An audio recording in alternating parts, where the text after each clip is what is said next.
Hey, it's Andrew Downs. I'm proud to support Three Beards Media, and I would love to work with you. If you need merchandise for your company, organization, band, softball team, whatever, I can help. From name brand apparel to promotional items, large orders or small, online stores, and more, I can help your brand stand out. AKC Marketing is local, based in Johnston, and we are an employee-owned business, so our costs are low and our turnaround times are fast. But most importantly, we give you personal service to make sure you get exactly what you're looking for. Email me at andrew@akcmarketing.com or find me on social media, and let's make some cool stuff together. Now sit back and enjoy this Three Beards Media podcast.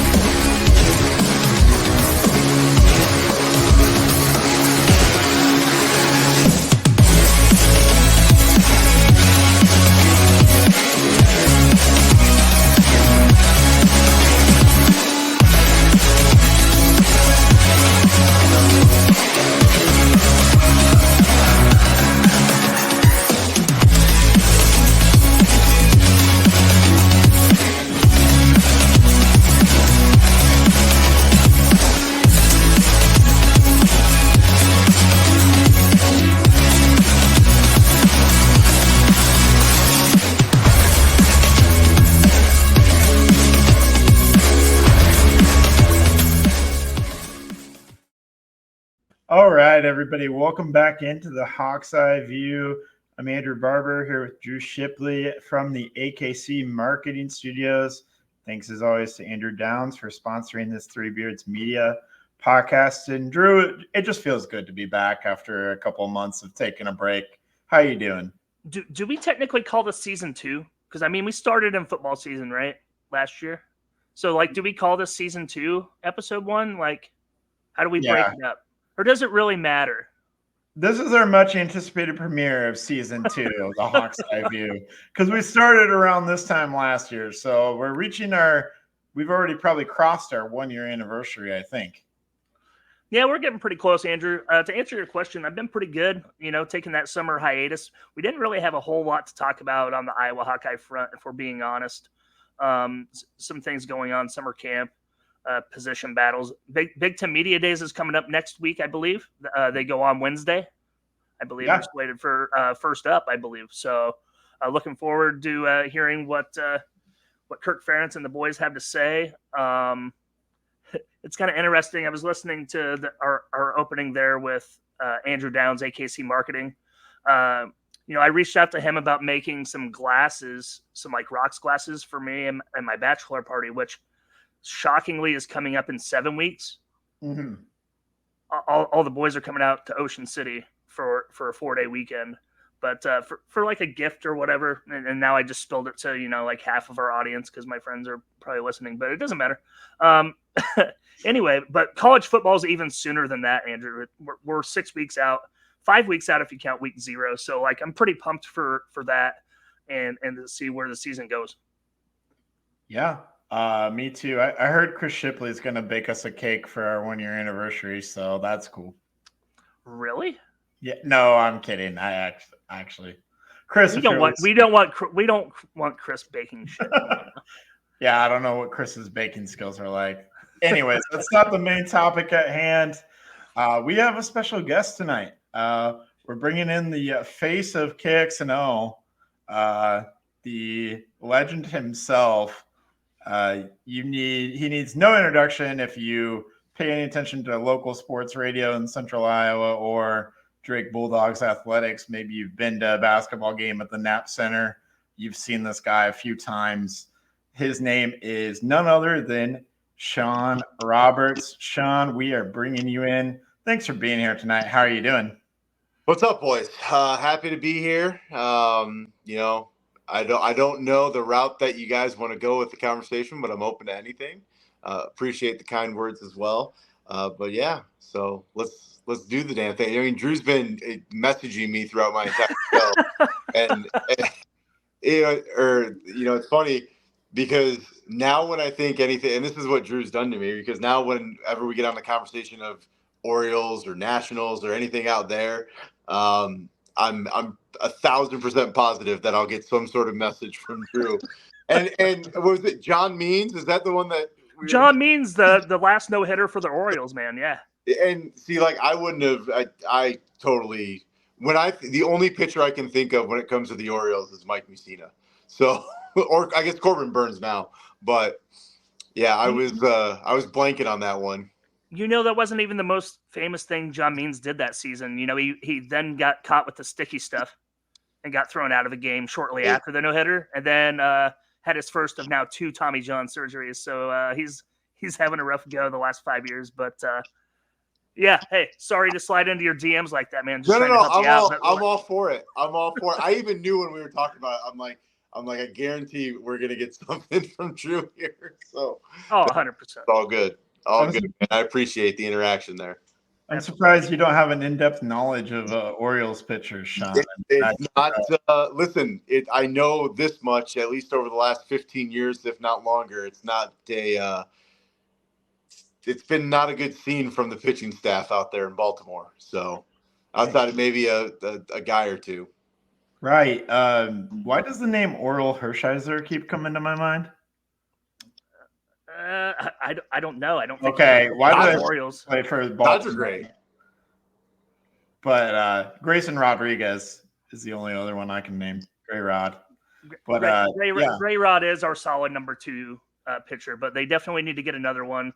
Like Sean and I bounced this back amongst one another last year about what the cost of Dylan Cease would be. I'll go ahead and give you Jackson Holiday for Garrett Crochet straight up. Done. Let's do it. Do it. I'm going to be so mad when they trade Crochet. That's going to bother me. But I'm to the point now where I'm tired of the Sox like trading the guys that they should probably just build around. But crappy organization that continues to do crappy things, so they'll trade them. That's unfortunate. It is. But it isn't why we brought you here, Sean. If you guys want to talk baseball, we can talk baseball all we want, except the disappointing Iowa Hawkeyes baseball season, whatever. That was awful, and that pitching was terrible as well. But no, actually, I wanted to lead off with you, Sean. I know what brought you to Des Moines, and that was Grandview and baseball. What has necessarily kept you and your family in Des Moines? Why does Des Moines work for the Roberts family? Well, I mean, for me, I'll start with me. For me, it's I have an opportunity here to do everything I've always wanted to do. I had 2 dream jobs as a kid, and one was to be a Major League Baseball player. And quickly in high school, you learn, I don't know a right-hander throwing 87 is going to get the job done as far as, to be able to go to that next level. I knew I was going to be able to play college baseball.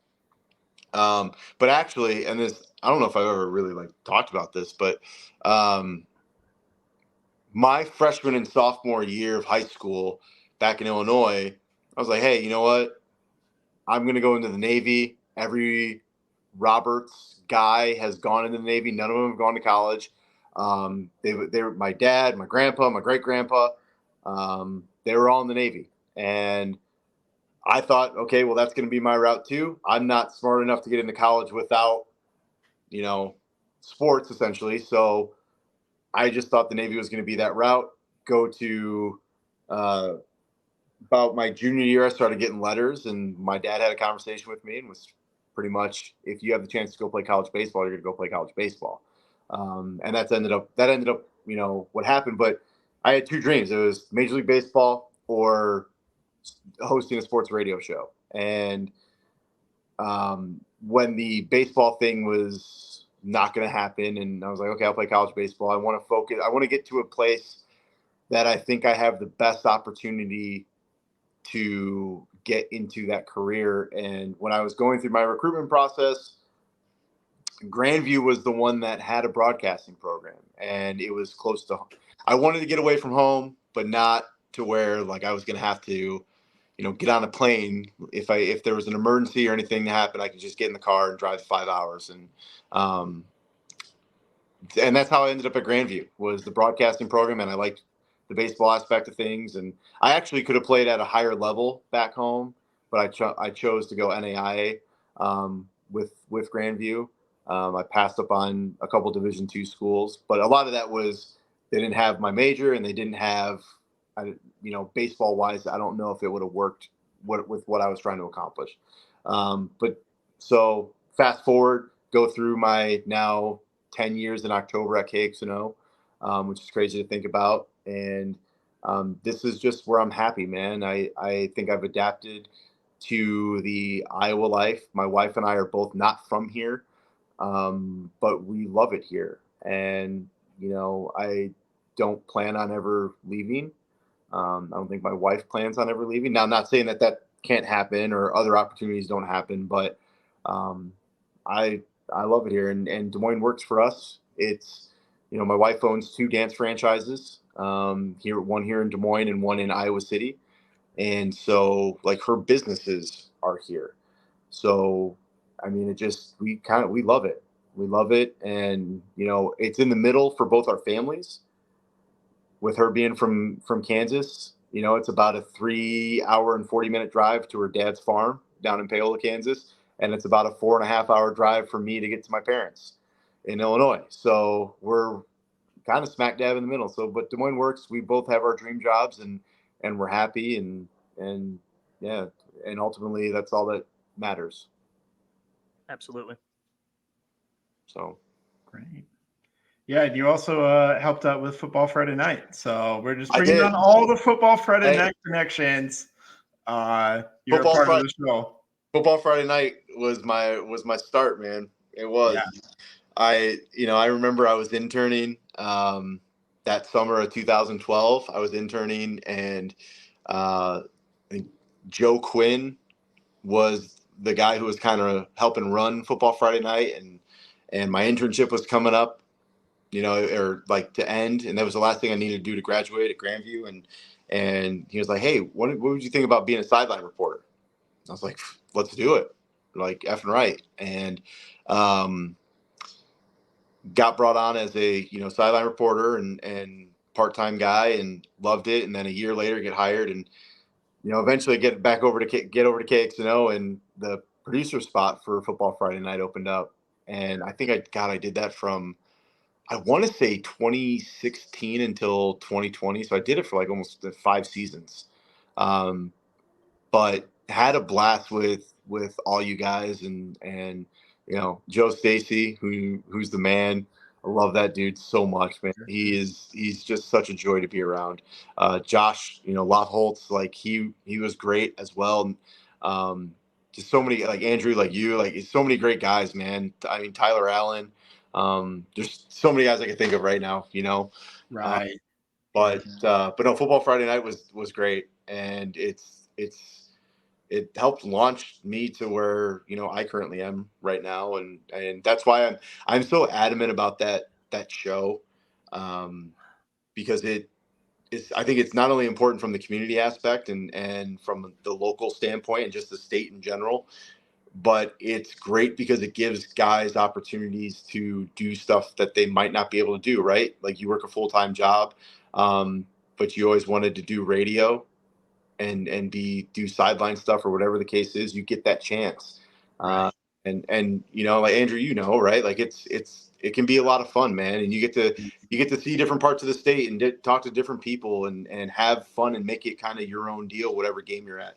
So I think it's very important, man. But yeah, Football Friday Night always had a big part in my heart. KXNO After Dark, baby. Yeah. And it's back for 2024. It is. You 100% back for 2024. It might be even new and improved too. There might be some new things coming. It might be expanded. I don't know. If Joe Stacy, if you're listening, you can comment if you want to. But, hopefully he's listening.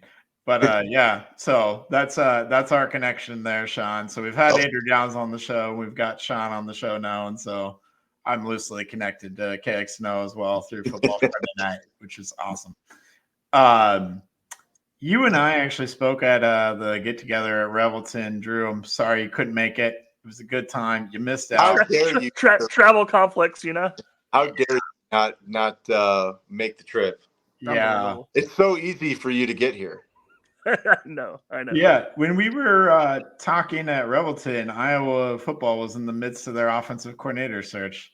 And Yeah. you and I were both so sure that it was Paul Chryst. And then we ended up at a totally different place getting Tim Lester. Just curious what you thought about the Tim Lester hire, all of that. I know you probably talked about it quite a few times on your show on KXNO, but I just wanted to see your thoughts kind of on Tim Lester and the upcoming Iowa football offense. Yeah, the Paul Chryst thing, I thought that was going to be a for sure deal. Just from some of the conversations that I had at that time with some people, and it just seemed like that's where it was trending. And I think everyone would have been like, okay, not the sexiest hire, but you're not going to get the sexiest hire, right? We're talking about the Iowa offensive coordinator job. We're not talking about the head coach of the Dallas Cowboys or anything like that, right? Like, so there's you kind of have to look at your expectations of things. But I did think Paul Chryst made sense. Him and Kirk Ferentz have a really good relationship, and he knows the Big Ten, and he knows what Iowa's all about, right? So it just seemed like a perfect fit, but it ended up not happening. They did go with Tim Lester, and that kind of took some people by surprise. People got worked up about it, and rightfully so. You're bringing in a guy that it didn't work at Western Michigan, so why should we be confident? And I mean, ultimately, we don't know what it's going to look like, right? And Tim Lester, I thought, nailed his press conference, his introductory press conference. I thought he did a great job, and he said all the right things and continues to say all the right things. But we're not going to know. And I mean, ultimately, we're not going to know until Game 4 of the season. Like Lucas, the producer, talks about this on our show all the time, who's a big Iowa fan. Games 1 through 3, I mean, we learned this last year. I thought the way that season started, we were on the verge of Iowa's going to be putting up 35 to 40 points a game. Quickly learned that wasn't the case, and that those first 2 drives were, I don't want to say a fluke, but wasn't going to be the telltale sign of the season. But I do think Tim Lester, I mean, all we have to do right now is to be positive, and that's the beautiful thing about the offseason and leading into the regular season is we don't have anything to go off of besides this guy looks great in practice, and here's what maybe they're working on, or what the offseason, Cade McNamara says this, or whatever the case is. So when Lester was hired, he used to be the head coach of a Division III school in the Chicago suburbs, Elmhurst College. Mm-hmm. And so I didn't know that, right, until he was hired. So long story short, I'm talking to my buddies, right, back home, and we're, a couple of them went to Iowa, so they always reach out to me when it comes to Iowa things because they want to know what's going on and this and that. And so we're texting about Tim Lester, and our other buddy who didn't go to Iowa, who went to Elmhurst College to play baseball when we were in high school, actually got recruited by Tim Lester to play football. So he was getting recruited by Elmhurst College to do both. But so then right away, my brain's like, well, what's Tim Lester like? And honestly, he had nothing but great things to say about him.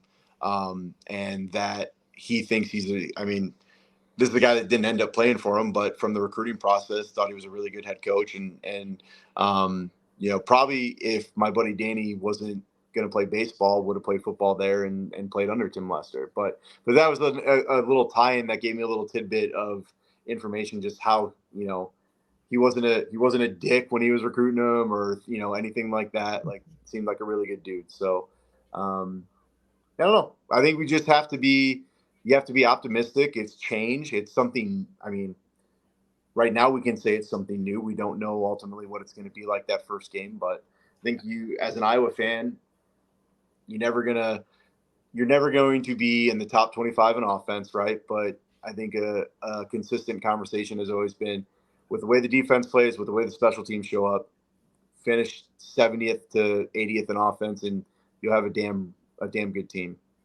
Right. Yeah, and I think a guy that you're describing who's nice in recruiting and not a jerk, right? That fits the Kirk Ferentz mold to a T. Yeah, Yeah. I mean, we thought Paul Chryst was a fit from that aspect, but it sounds like, based off of what you've heard and what other people have heard about Tim Lester or what I've read, nice guy, right? So that's a fit for the Kirk Ferentz mold to an absolute T. Yeah, and you don't want to. It was a different sport, but I went through the recruiting process, and I can tell you, and this is baseball, so different sport, and this was 2000. I'll do my JUCO days, so 2008 when I was getting recruited out of my JUCO, and you could tell there was a difference in every coach, right? Like Lou Yasinich at Grandview was straight up, he was funny, and I just was like, I kind of want to like talk to this guy. And know more. Like he seemed like a great guy that you want to play with, right? Or play for. But there were coaches that were recruiting me that you could tell they just kind of had like this peacock mentality a little bit, and just, okay, I don't think playing for you is going to be very fun. Right. And it's weird when you can get that just from a phone conversation or just meeting somebody. But like I said, from what I've heard with Tim Lester, it seems like that guy when he knows how to talk to people at least, and he's nice. But can he dial up the right plays? And that's what we'll find out here pretty soon. Yep. That's the biggest question. Like you said, no way to know until the season starts. 40 is the best. I just wanted to throw that in there. Man, I got some fun stories about 40, but I bet you do. I think one of the craziest things with 40 with me was he's the reason I'm here. You're right, like he's the one that picked up the phone and called me, invited me out here on a visit, and after my visit we were 20 minutes down I-80, and I told my mom, I'm like, that's where I'm going to go to school. That's where I want to go. And so, 40 did a hell of a selling job, right? But then fast forward to a couple years ago when he announced his retirement on my radio show. Like, that's like a full circle moment, right? The guy that brought me here for me to play baseball and to get my broadcasting degree is now retired and announcing his retirement on my show. That was a wild moment. Cool. Yeah, I don't know how much you know about him, Andrew, but legendary coach. 40 Hall of Fame coach. Excuse me. Over 40 seasons, I believe. Yeah, very nice guy. I went to Grandview as well, Andrew. I don't know if you knew that part, but no. I met Lou and a bunch of Grandview guys. Was Todd Bailey working there yet, Sean? Todd just got my summer. When I was wrapping up like my internship, I had like a couple broadcasting classes that I had to finish too, to get my degree. So that summer of 2012, I believe, is when Todd got brought in. And so we had just met, and then I graduated, and now now Todd and I, like, he worked with me on I hosted the Grandview Sports Awards, the Victor Awards. And so Todd was my go-to on that whole thing. That's good stuff. Yeah. That was another like wild full circle moment.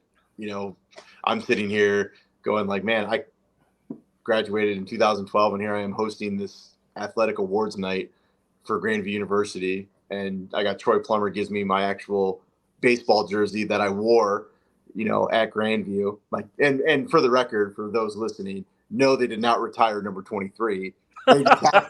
They just happened to have the jersey that I actually wore in the spring season of 2012 that they still had for whatever reason, and presented it with me, which is super cool. And it's getting framed and put on my wall here in my basement. But yeah, so no, they did not retire number 23. And I'm glad Grandview spared the extra jersey for you to have on your wall. Think about it though. That's like 12 years ago, right? Yeah, man. Still had it. So, and they hadn't washed it either. That was the real interesting. I think someone wore it after me. I think like one other player wore it after me or two, because I know they switched jerseys somewhere between like 2014, 2016, I think. So I think like one or two guys may have worn it after me, but yes, it was surreal when Plummer gave that to me. That was really cool. That is pretty neat. All right. Well, I think we are going to take a quick break and hear from Revelton and Kyle Lehman at Wintrust, and we will be back with Sean Roberts after the break.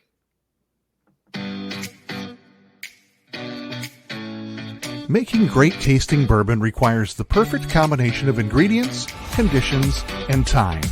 The longer it rests, the better it tastes. Revelton Distillery's new single barrel bourbon is made from 80% corn, sourced 100% from Iowa farmers. And unlike mass-produced bourbons, each barrel of Revelton's single barrel bourbon is unique, proofed on when it tastes best. As they like to say, it'll be ready when it's ready. And to ensure the highest standards of quality and flavor, owners Rob and Christy Taylor oversee the production and bottling. Every single barrel. Iowa born, Iowa aged, Iowa bottled. Try the new single barrel bourbon from Iowa's own Revelton Distillery. ReveltonDistillery.com.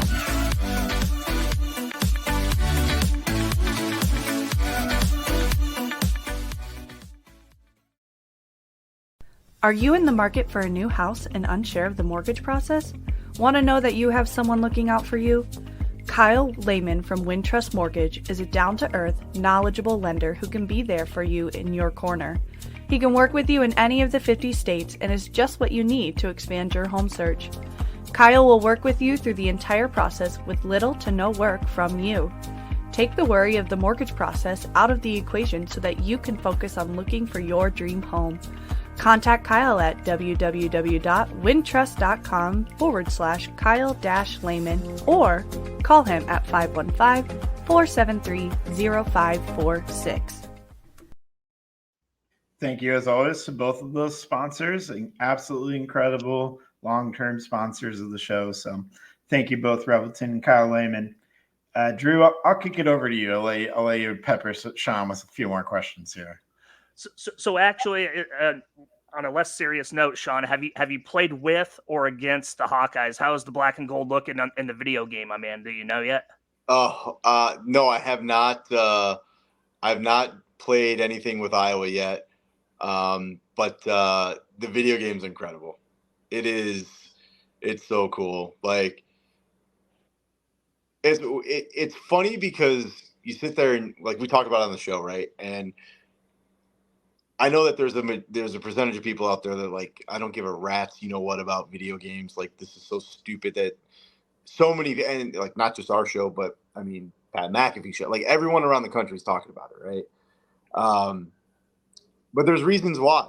And it's because that game growing up for probably a lot of people, I know me, especially, like that game was my childhood. Like playing that, I played that every year it came out, bought it and played it and loved it. And then it gets taken away from you and you're like, oh, it's never coming back. And then, it comes back 10 years later and it's better than you could have ever imagined it to be. And from what you played the last time, it like that game sucks compared to this. Right. The graphics are incredible. The in-game presentation is incredible. I mean, it's just so surreal and so cool. A lot of what I've done so far is just I've played with Notre Dame and started that route. But we're working on some things on the KXNO side of things to get probably in a month to get kind of an online dynasty with listeners. They can sign up to try and play in our online dynasty, but the game's incredible. Highly recommend, like, if you're into college football, hey, play it. It's super cool. So first off, I'm in, and I'm taking Army. Well, hey, so here's kind of like the layout of what we're thinking about it, because Justin, me, and Lucas have been like, this is all like on us and our idea for it all, and we thought the best like fair way that we could do it is to do like online contesting in a sense. Like the first, I think we can do 32 teams. So we're going to do an Xbox league and a PlayStation league. Lucas is in charge of the Xbox and like me and Justin are in charge of the PlayStation. So it'll be like first 32 to sign up. And then that's what it is. It's probably the most fairest way we can do it. So that's the route we're gonna go. Because like we've had so many people like, I'm in. It's like eventually we're gonna get like 100 people that say we're in, and it's just easier this way. Hear me out. So you said you had a month. Where did they go to college contest for an entry? I do like that. How fun was that though? That was awesome. It was electric. Wasn't it so much fun? Like that became such a random segment that is now going to be something that we do, not for a whole hour, but like for like 10 to 12 minutes. Where hopefully we can get some like gift cards to give to winners and stuff like that. Lucas and I had so much fun doing that. Like that is one of those things, like in radio, you want to like those type moments where something just organically happens. Because when we discussed it prior to the show, that's something like we'll do in the 5 o'clock hour. It was going to be me and him for like 5 minutes, and then we were going to move on. Yep. And then it turns into, well, let's invite some listeners and see what happens here. And then I'm not kidding you, our phone lines for the entire hour were full. And then you get into like one of those things. Okay, do we move on or do we just run with this? It's one of 2 days in the entire year where there's like nothing happening. So let's just run with it and see where it goes. And takes up a whole hour, and now we got a segment out of it. So it was pretty electric, not quite electric as Where the Hell is Trent Condon, but that. Yeah, what I was listening to a little bit of that. I listened to that live, and I went, "What the heck is happening right now?" All right. I'll get lose Trent Condon? Well, so I'll get some information here. So I had just got done. It was like 10:30. I just got done cutting a commercial, and so I had headphones in my hand, and I knew Lucas was producing because the boys were in Vegas. And it was like 10:55, and I walked in to the production or the producer studio, and just to see how like Lucas was doing, I was like, just want to say hey, and then schedule what time we're putting later. And Lucas is like, I haven't heard from any of them. I was like, what do you mean you haven't heard from any of them? I'm like, Ken is like he's like somewhere 2 hours prior to when he needs to be there. I was like, how have you not heard from anybody? He goes, I've texted Trent. I haven't heard from anyone. As we're having this conversation, I'm like, well, I mean, we got to go on the air. We're not going to put it in national programming. I got headphones, so I'll like, it's one of those, like, it's go time, right? As we're having that conversation, it's like 10:58, Ken calls on the hotline, and he's like, I can't find Trent. I don't know where he is. I'm down. He's like, I'm down at the cabana, at Stadium Swim, ready to do the show. I don't know where Trent Condon is. He's like, he's not answering anything. So I'm like, all right, Ken, like we're going on in like a minute. I'll bring it in. Like Lucas and I can have some back and forth, and then we'll go to you on the phone, and then we'll just like essentially go segment by segment to try and figure this whole thing out because no one knew where TC was. We get on the air. And it's one of those moments where you're sitting there going, I want to have so much fun with this and joke about it, right? But also at the same time, you want to make sure he's okay. He's in Vegas. You don't like he had a tweet that was out at like 3 a.m. So we're like my mind is going, this dude had the night of his life out in Vegas. And I was like, he oversaw it. That was my initial thought. Now, when Ken was on the phone with us on the air and he's like, guys, I'm going to get off the air. I'm legitimately worried about him. Like, that's where I was like, okay, like we're going to take a step back, and just see what happens. So I texted Justin like, hey, Lucas and I are doing the show essentially. If you want to come up here and just like shoot the shit with us for a little bit and, we'll just see where this whole thing goes, but none of us can get a hold of Trent. We don't know where he is. So Justin's like, yeah, I'll be up in a little bit. Justin steps in the studio, goes, I just talked to Trent. I'm like, what do you mean you just talked to Trent? Where's he been? I'm like, he didn't answer for anybody else. He's like, yeah, he overslept and he's going to do the show. I'm like, okay, well, now that we know that he overslept, now it's full go. Now we're, but it also was some of the funnest radio. I'm telling you, like some of the funnest stuff is just like the most random, organic things, right? Where you're almost just like flying by the seat of your pants. Like that's how it was yesterday for us. We're just flying by. We don't know what names people are going to throw at us or whatever the case is. But like with TC, and that is such an unlike Trent Condon thing. Like TC and Ken they're so on top of their game and they're great dudes. And Trent is like the nicest human being in the world and will do anything for anybody. And so like that's where it was so out of character that we were like legitimately concerned that something had happened to him.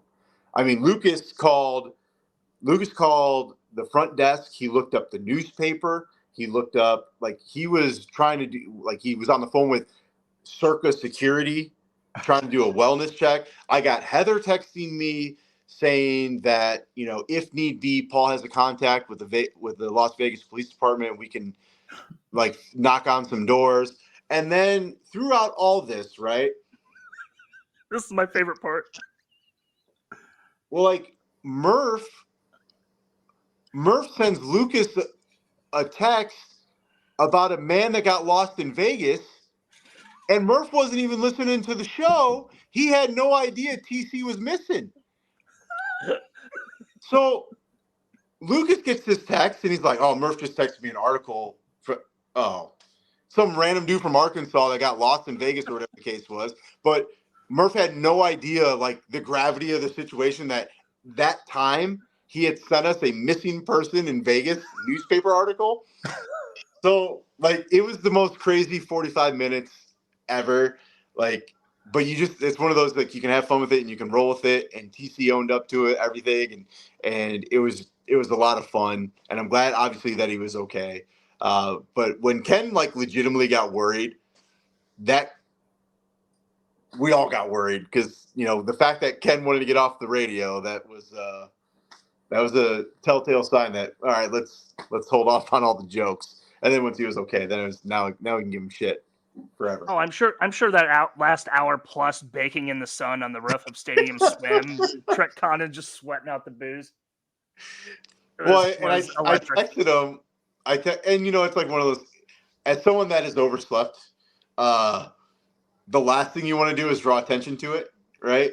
Like, you don't want anyone tweeting about it. You don't want anyone talking about it because you're embarrassed. And you also don't want, like, the wrong people to see it. Right. That could eventually get you in more trouble. So I texted TC while he was on the air. It's like, hey, you still good to come on our show later today to talk about Big 12 Media Day? And he just goes, LOL, yes.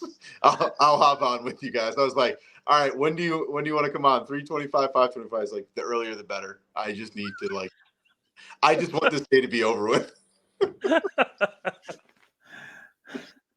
So no, TC is awesome though. But that was a fun morning, man. Random morning. So. Yeah, for sure. Yeah, so you've been playing a lot of college football, doing a lot of Notre Dame. What are you looking forward to about Notre Dame football? I know this is a Hawkeye show, but I figured we got to ask you a little bit. I mean, you guys got a new quarterback, right? Riley Leonard is coming in. Transfer from Duke. Yeah, and then who else? Give us some other names because I feel like here in Iowa, we don't really know anything about Notre Dame football. Mitchell Evans, the tight end, got hurt last year. I think it was actually – was it during the Ohio State game or after? But he's probably – I mean, he's going to be a first-round draft pick. He might be the first tight end overall selected. He's an absolute stud. They went hard in the transfer portal from the receiver end, which they needed to. They needed to revamp their entire receiver group, and because they got rid of their receiver coach in the offseason. And so when he left, like their young freshman and sophomore receivers, the guys that showed promise last year for an already like depleted receiving core, they bolted. And so, of course, in today's day and age, guys go in the transfer portal, especially like essentially almost an entire position group going to the transfer portal, everyone loses their mind as far as the fan base goes. And so they had to attack the transfer portal. They did. They have Jordan Faison, who is, you guys can just Google him. He's one of the craziest stories ever. He last season he was a walk-on football player. He was on scholarship, full ride scholarship for lacrosse. So he's on the practice squad at Notre Dame, and it was like 2 weeks into the season or whatever, and he's on the practice squad making what was a really, really, really good Notre Dame defense look stupid. And so Marcus Freeman's going, who the hell's this guy? Why isn't he playing receiver for our ones right now? So he ends up getting some work with the ones, has a great game against Louisville, who ended up beating them, but has a great game against Louisville, and then ultimately gets taken off lacrosse scholarship, gets put on full ride scholarship for Notre Dame football, then has a great year, ends up being the bowl game MVP. Then he just wins a national championship with Notre Dame lacrosse, which is wild, right? And he's become just a fun story and one of their top receivers. Tyler Buckner, who played quarterback at Notre Dame, started the game against Ohio State 2 years ago to start the season on the road, who transferred to Alabama last season and played, I think he started the second game for Alabama against USF. He came back to Notre Dame to play lacrosse because coming out of high school, he was the top lacrosse player in the country. But lacrosse player be quarterback for Notre Dame, he wanted to go play quarterback for Notre Dame, right? The audacity of being just an athletic freak. But he's back now. He's on scholarship for lacrosse, and now he's playing receiver for Notre Dame on football as essentially a walk-on. So I would say the receiving core is revamped. They got a kid from FIU who was their top receiver. They got a kid from Clemson who was their top receiver. They did what they needed to do offensively. The running back position is loaded. They have so much depth there, just like they did last year. You lose Audric Estime to the NFL, but they're loaded. They're deep. They're about 3-4 deep at the running back position. Defensively, might have the best secondary, if not the best secondary in the country, or one of the best secondaries in the country. Benjamin Morrison, arguably one of the best corners in the country. He'll go in the NFL draft next year. He'll be a junior this season. Xavier Watts, who was he won the award over, was it Cooper? I think it might have been Cooper. For second, I forget what's the award called again? I can't remember. Thorpe Award for the best defensive back. Yeah, so he won that. He won that last year. He's coming back. That guy had like a pick six every game. It was crazy. I think USC he had a pick six. He had another interception. He caused a fumble. He recovered a fumble. Like in one game, essentially, almost wrapped up that award against Caleb Williams last year.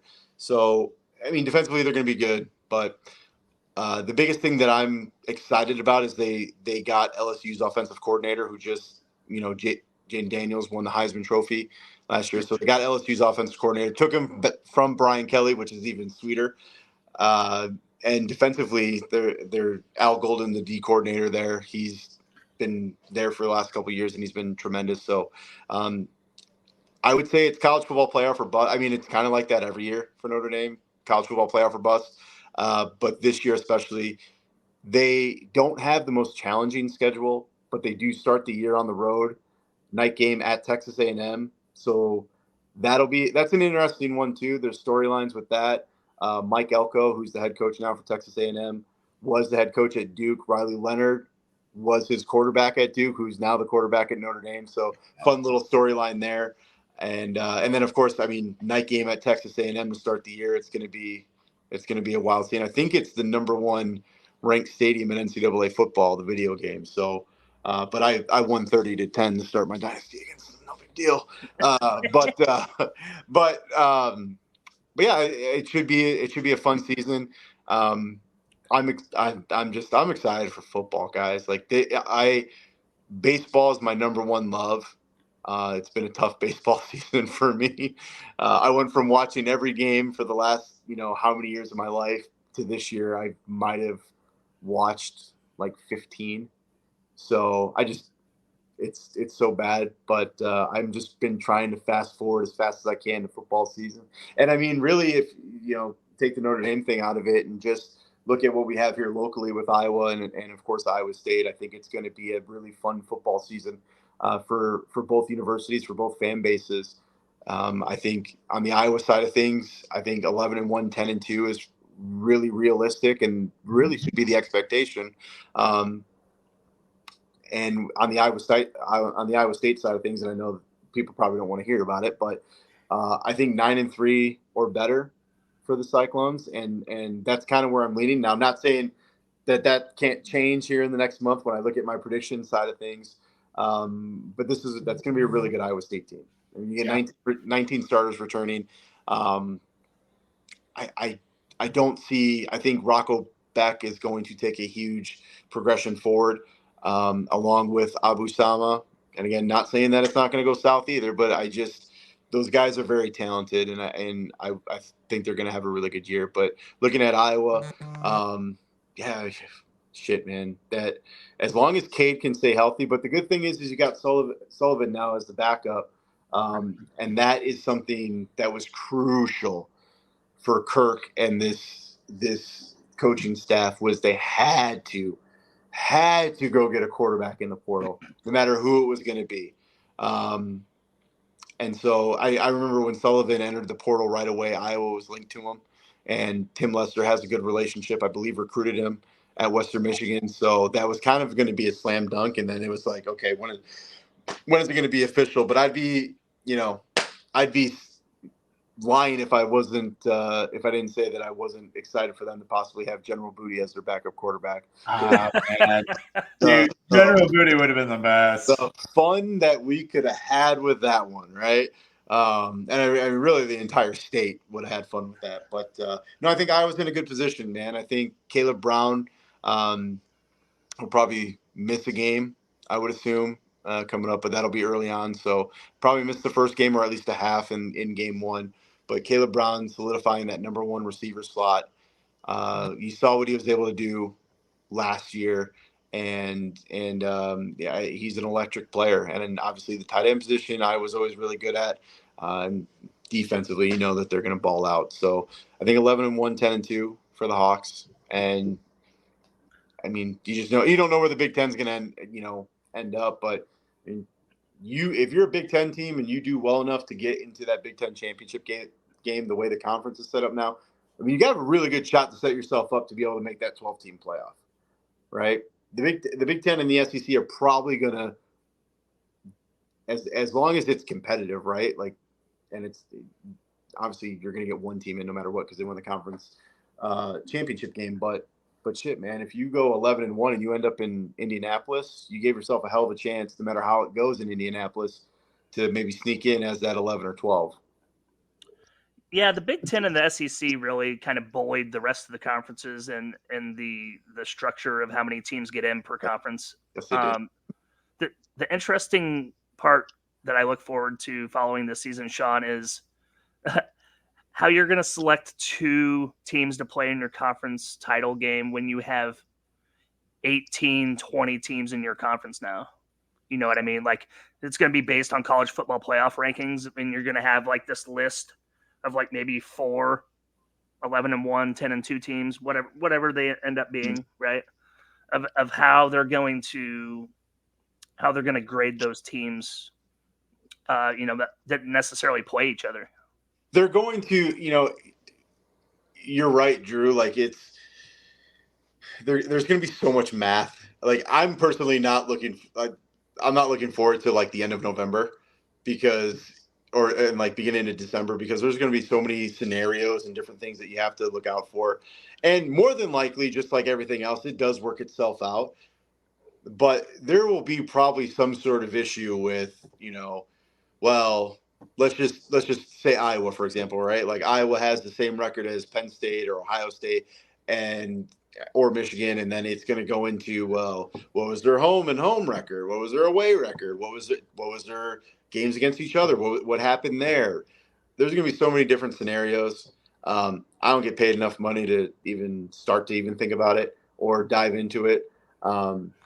But I think also at the same time, you run the way the Big Ten's set up now, and you run a chance of, man, you could have Michigan, Ohio State in back-to-back weeks.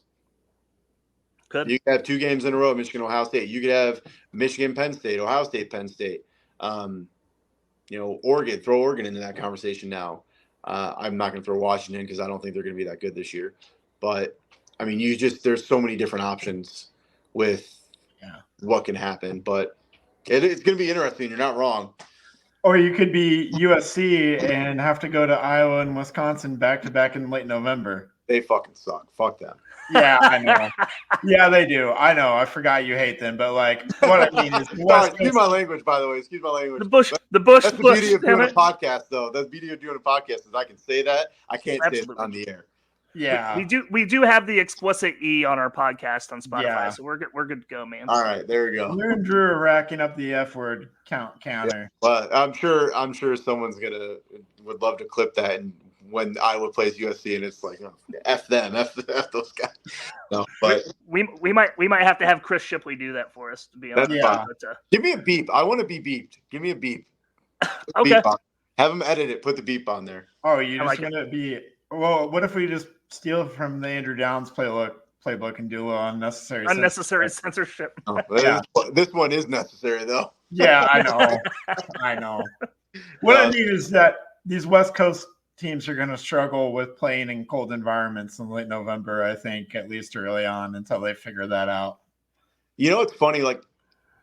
I want to think that, I want to think that, and I've seen it, right?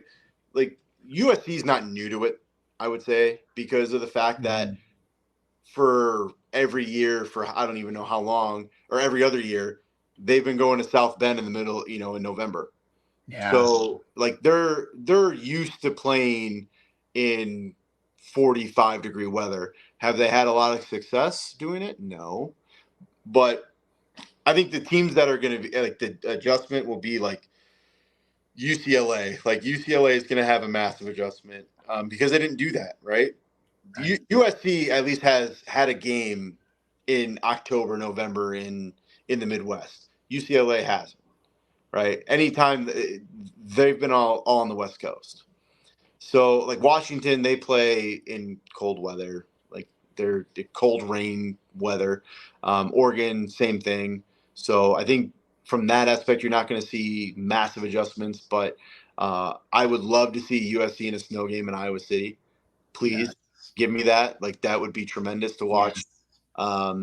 But yeah, I think those would be the 2 schools probably that would be affected by it most. Well, I don't think Washington and Oregon will be affected by it. And USC to a point would be affected, but UCLA I think will have the biggest adjustment when it comes to the weather here in Big Ten country. You know what, Sean? You're right. Fuck USC. I was hanging 45 on them. They keep playing like a defense. Already done it before. I'll make this promise. In the Holiday Bowl 3 years ago. Nate Stanley, Emir Smith-Marset and the guys. That was probably my favorite sound off that I ever did was that USC bowl game because I hate those mother effers, man. I hate everything about them. They're the most annoying.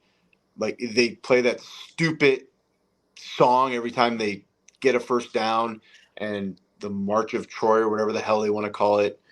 Their cheerleaders are stupid. I hate everything about that team. That's great. I hope Iowa whoops that ass. Please. Well, the best part about that Holiday Bowl was Leinart and Reggie Bush were on the halftime show for Fox. And they had to just sit there and take it as Iowa was just crushing USC. It was great. The whole pre-show swept the screen with SC fucking predictions. Yeah, I remember that. Yeah. People don't forget. No. All right. Well, I'm looking forward to basketball too. I know we're going a little bit longer. What do you think about some of the new guys that Fran's brought in? It's the same thing as I always think about. I don't know anything about these guys. I mean, guys like Eichholt and Chad Lysko.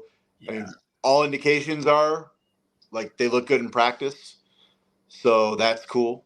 But we're not going to know what these guys are able to do. I mean, I have the same thought process with the Drake team, right? I'm not going to know what this team looks like until December or when you get a lot of new guys, essentially, I mean, it's not like you can look at what they've done in the past, but so many of these guys come from lower level conferences and stuff like that. So you have an idea of how they can play, but you really don't know how it's going to mesh when you get into conference play, or you get into playing like legitimate contenders, like say in Iowa State, right? Like you don't know how this Iowa team is going to match up against a team like that until it's played. So from the basketball front, like Owen Freeman is going to be, you know what you're getting from Owen Freeman. He's probably going to be held a lot better.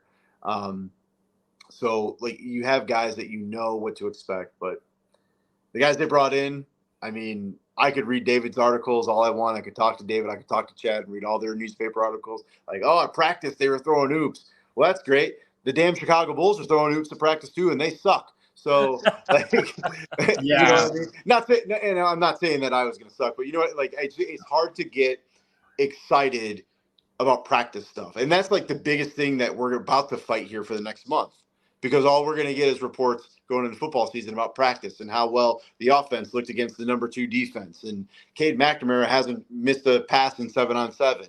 All right, well, that's great. Do it against Iowa State. Do it against Washington. Do it. Like, that's the stuff that it gets very hard to.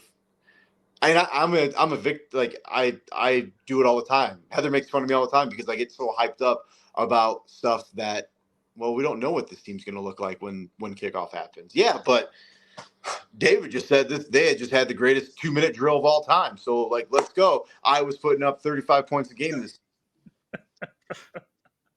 So, I mean, if you go off of hype, every team's going to have tremendous seasons, and the guys that they brought in the offseason, whether it's football, basketball, are going to be, I'm falling for it with Drake basketball right now. Like, Admire is putting out, like, man, these guys are starting to come together and all this. So I'm starting to get excited for the Dogs, and realizing today with them winning the pregame hype video of the season in the Missouri Valley Conference, that everybody in that video outside of one person is gone. So, like, that's a harsh reality as well. So, I don't know. I would say you can be positive and look forward to basketball season, but, I mean, I don't think it's not going to be a season that Hawk fans are going to remember for years to come. I think it's going to be a little bit better than last year, right? But I don't think it's going to be anything that you're going to be like, man, this was the greatest Hawk season ever, man. We might not have made it to the Sweet 16, but remember, I don't think it's going to be a season like that. I think you just need to focus. Hawk fans need to focus on let's try and get into the NCAA tournament.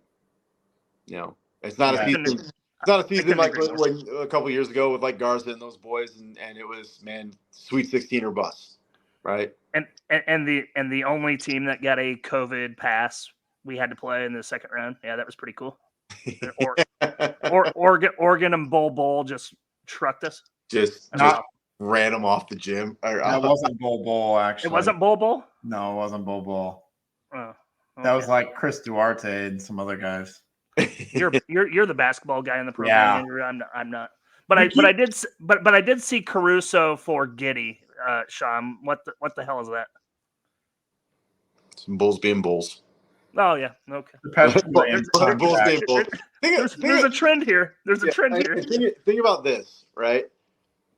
The Bulls have a franchise player in Zach LaVine, who they gave a max contract to. The Bulls are now trying to trade said franchise player to contending teams. Said contending teams are pretty much giving the Bulls a middle finger. So what does that say about your franchise player that you gave a max contract to? It means he's not the player you thought he was going to be or think that he is. And so I think there's a harsh reality when it comes to the Bulls, and they're in the rebuild process right now because they're in basketball hell. They are in NBA basketball hell. They're not good enough to go far in the playoffs, but they're not bad enough to not make this play-in tournament. So you're going to constantly be being mediocre where you're playing in the play-in tournament, but you're getting the number 11 draft pick. Never going to do you any good. You also play for a owner that will never spend money on anything. So And frankly, and I've said this on the air, the Bulls don't have to. They don't have to, because no matter how good, no matter how bad that team is, the United Center is going to be sold out every game. They're going to be top 5 in merch sales every single year, because they will always and forever live off the Michael Jordan years. You go to the United Center, there's a Michael Jordan statue, right? A little kid gets a picture with it. He becomes a Bulls fan. Now Dad, we got to go to every Bulls game we can every time we're in the city. And it just turns into, I could go on an hour. The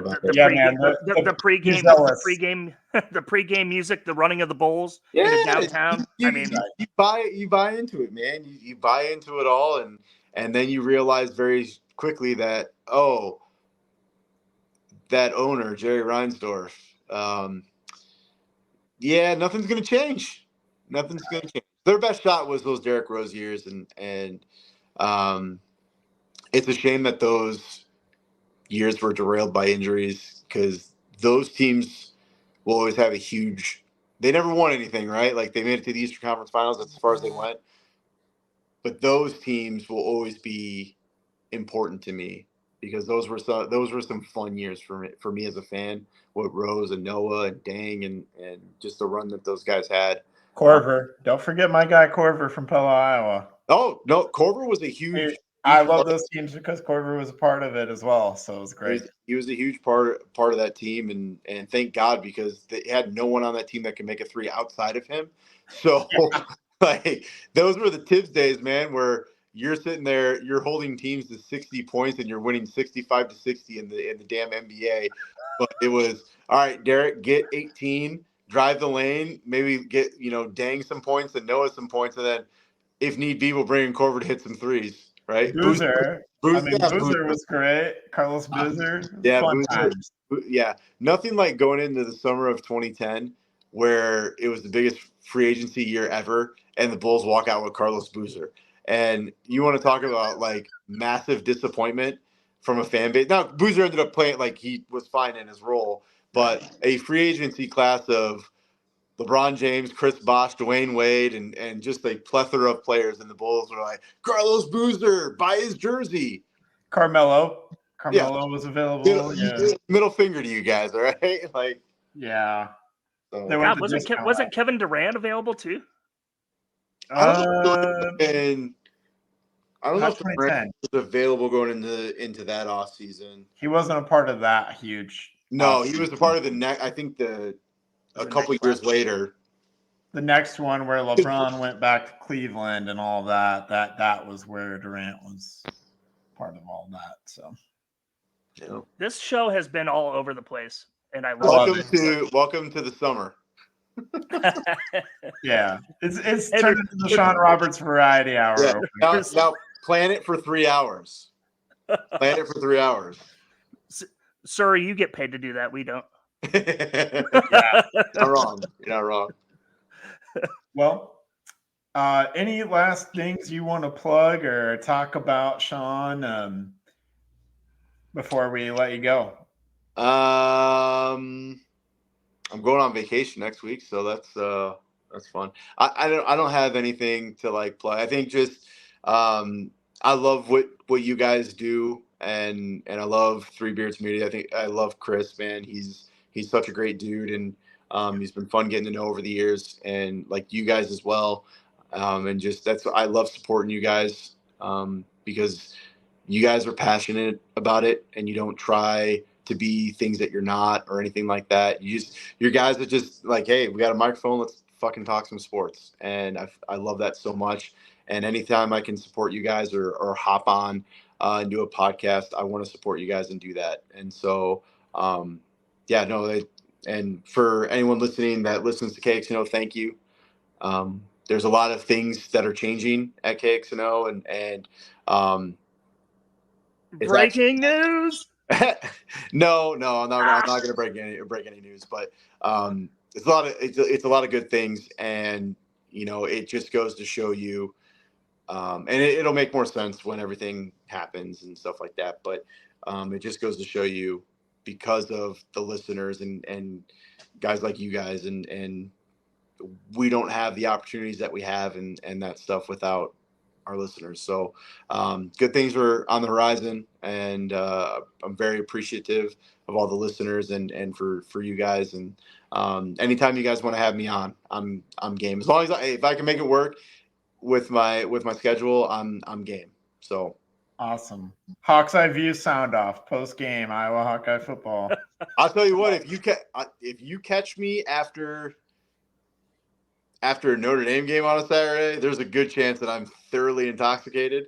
That could be a fun time. It also might scare my bosses just a little bit of me hopping on a podcast and doing that. But I think that I might be down for one of those. Okay. Fun. We bring on Derek from New Sharon, so he just overshadows you just a little bit. Yeah, just have Drew message me, and I'll give him where I'm at in the day, and see how it's going. So I would love to do one of those. So to plug one of our other Three Beards Media show, I think you're going on with Teddy for the Mount Rushmore show in a couple days. Sunday, yeah, we're doing it. Friday, I'm out at Wild Rose in Jefferson tomorrow, and then doing the show, and then I got roped into doing stage announcements for Quiet Riot. So I think that's what I'm doing out there. But yeah, so Friday wasn't going to work for me, but yeah, Sunday I'll be on with Chris and Ted, and yeah, so I'm making the rounds here. Who else do I need to go on? Like, what other shows do I need to go on here? Yeah, do you need to go back on false starts or Old Man Strength or anything like that? I mean, just do all of them in 1 week. Right? I'm doing a media tour with you guys. Yeah, the Sean Roberts Media Days here at Three Beards Media. Talking about anything and everything. Yeah, love it. Well, thank you once again for just taking time to come on the show. We appreciate you a lot, Sean. We both love listening to you. So keep up the good work. Keep up everything you're doing. And we'll hope to have you back on during the season then, maybe. Yeah, absolutely. Appreciate you, boys. Thank you. Thank you, Sean. All right. Well, that'll do it here for us here on the Hawks Eye View. And we will be back in probably a couple of weeks with some football preview stuff in August and talking Iowa football. So thank you as always for listening. Have a great night and go Hawks. Go Hawks. Let's go.